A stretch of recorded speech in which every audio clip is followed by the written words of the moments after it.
The lies and callous disregard for the truth that plague the press secretary for the White House, Karoline Leavitt, are disgusting. She sits there with her cross on while she says, oh, yeah, we're going to deport Americans to El Salvador. Here we go. The president has discussed this idea quite a few times publicly. He's also discussed it privately.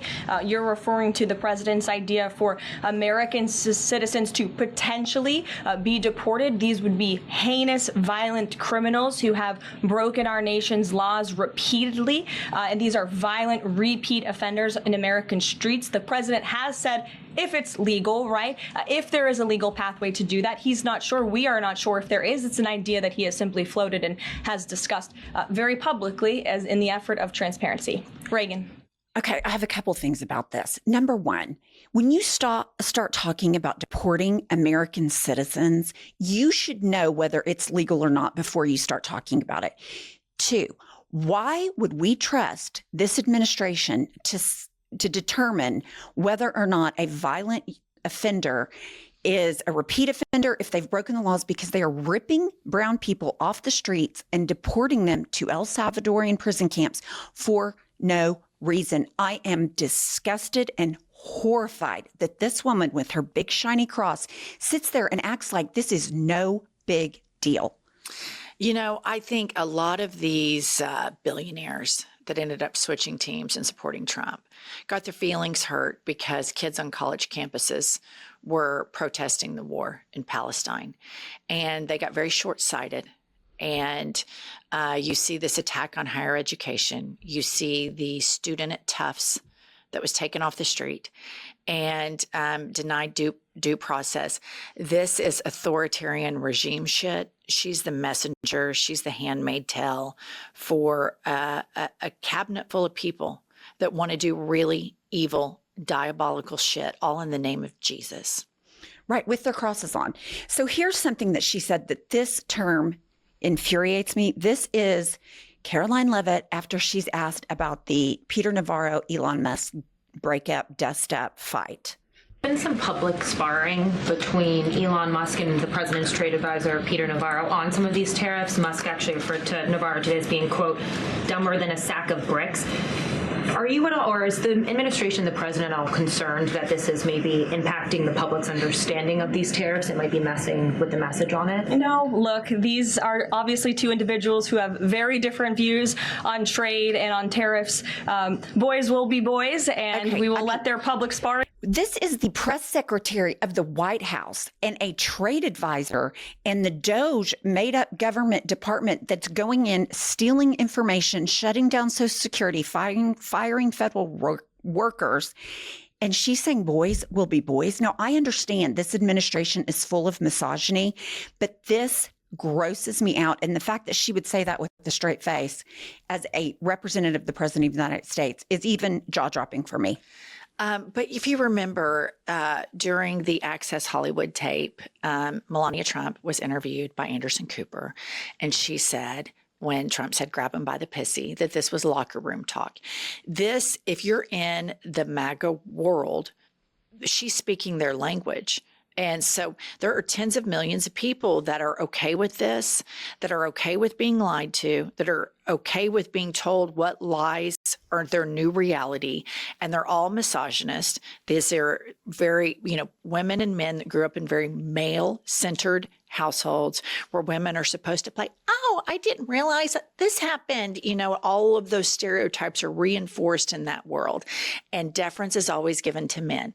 This is boy talk. Boys will be boys. And what that is justifying abuse. And this is what happens in a misogynistic culture. Women are enforced to be dingbats. And it's cute and it's funny and everybody thinks it's neat. And men are enforced and encouraged to do evil shit like they're doing right now. Right. And we both know President Trump is not going to defend Peter Navarro. He let him go to jail. He's not going to defend Elon Musk. He is going to let them cannibalize each other while we all watch, which I do appreciate that. One thing we've got now is the retaliatory tariffs from China. And so this was her comment regarding Trump's 104% China tariffs on Chinese products. Ed, go ahead. You As mentioned, promised. yes, thank you. You mentioned the 70 countries or so.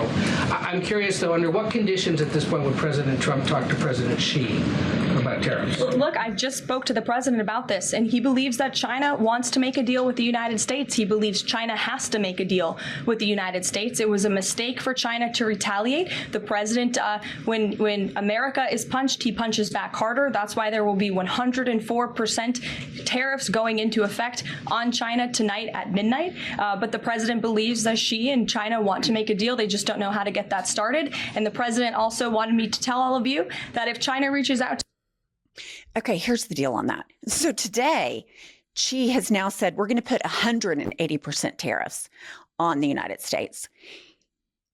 Xi is a strong man. Donald Trump is a wannabe strong man. This is not something that has been thought out, and economic advisors have been brought in to discuss how this is going to go. And for her to sit there and say, when somebody punches, Trump punches back. He started this. He punched first. And the fact that he doesn't want people to retaliate, that is just absolutely insane to me, that he would think that countries would just be like, oh, thank you, sir. May I have another? I think he's intentionally breaking the economy. This is all a multi-pronged attack on all of the pillars that Americans hold dear, in which we have a reputation of strength in. Economics, free speech, free press. And this is a sustained attack on all of these things.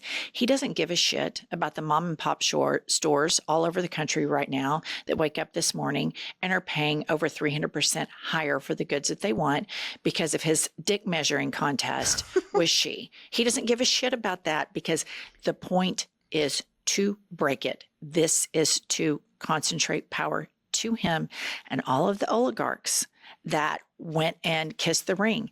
Next, he's coming for your money. He's getting our money right now, and next, he's coming for yours. And they should be terrified, because his record is not good. Okay, and one thing the incompetence of Karoline Leavitt is stunning to me every time she goes out there. But what is really stunning is, you would think if you were the press secretary of the United States of America at the White House, you would educate yourself on what you're talking about. You would take the time to learn the basics about what you're going to be asked and how you can answer intelligently, but not Karoline Leavitt. She just rolls out with that cross and says bullshit with a big smirk on her face. In regards to the Supreme Court ruling on the Alien Enemies Act, you're right. It was a win for the administration, but the justices also said that deportees are entitled to due process. Does the administration agree with that? That's not quite true, Gabe. They said that they are entitled to a habeas petition, and we are going to continue to comply with the law, and we are wholly confident. Because she said the magic words. A habeas petition is due process. And here's the deal. I know I'm a lawyer, so I know that. She is surrounded by the White House counsel's office. Fucking Google it if you don't know. But you are sitting there lying about people being sent to El Salvador and due process, human rights. It's important. Do your research. And it doesn't surprise me that she's callous about it. But the fact that she wouldn't know what she's talking about, and it's so obvious, is there no shame or pride, or is it just lie with impunity and get through it? I think it's all a part of the plan. They talk about semantics. I think she intentionally looks for opportunities to gaslight. You say you think she's incompetent. I think she is a very competent gaslighter. Her messaging within the MAGA bubble resonates. They love her. If you get on the MAGA media bubble, they think she's a boss bitch. They think she's a badass. She is a very skilled manipulator, liar, and gaslighter. And all of regimes, authoritarian regimes, have messengers like her. The problem, Pumps, is sometimes we're all still clinging on to that we're playing, the same game here. They're playing a completely different game, wherein they've thrown the rule book out. And we're still arriving, expecting them to play by the same rules that have always been played before. This is a whole new ball game. And so Karoline Leavitt is a very skilled gaslighter and manipulator, in my opinion. Well, she's a very skilled liar. You got that right. One more thing, in terms of the recession and what's going on with the economics, this was her response, and I found it to be non-responsive. Yesterday, Goldman Sachs put out a research note. It put the odds of a recession at 45% within the next 12 months, up from 35%. But Peter Navarro guaranteed last night no recession. Does the president agree with him on that? I know the president in the past has been leery of making definitive statements on that. I can speak for the president, and I can speak for the optimism that he sees in our economy every day. Again, when you talk about the massive deregulatory efforts that are happening across the board, when you talk about how oil prices are down, gas prices are down, egg prices are down. She doesn't answer the question. We are going into a recession. It is a global stock market drop, and she's talking about oil prices and deregulation. Maybe you're right. Maybe she is a gifted liar, and that's why they sent her out there. But I look at her and I think this is profound incompetence. It is corruption at the highest level, and she should be embarrassed and have shame for lying to people like she does. But maybe I'm missing the point. I think you're exactly right the more I think about it. I know it's a hard reality to come to, but I think all of this messaging it's intentional. It's intentional manipulation and misinformation to the public. Gas prices are down. Trump's so brave to do all these tariffs. You're going to suffer for a little bit, but then we have the golden era. All of this is by design and on purpose. I don't think that she's just going out there winging it. They intentionally have the lies and the propaganda and the networks and the right-wing media echo chamber. And sadly, it's working. It's working. And that's the reality that we all have to face. And that's why it's so important that we apply pressure to Republicans and all of the constituents around the United States of America. If you have a Republican congressman or you have a Republican senator and you're thinking something's not right, something is not right here. My 401k, this doesn't seem right. Under Biden, it was growing. Now it's lost, 20%. It's not right because these people are corrupt motherfuckers that are trying to break our country. And that's the message we have to break through their propaganda. And their propaganda machine pumps, it's been going since Reagan. They started this breakdown of making fun of the poor, valuing money, individualism over collectivism. These societies never have any sustaining power. And she is the messenger for this administration. Everything she says is on purpose. It's a part of the con.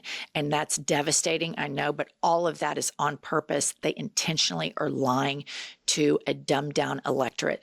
It's an authoritarian play. Well, we've got to continue with the resistance. This is the place to be. Please subscribe. We're trying to get to 1 million subscribers, and we will see you soon.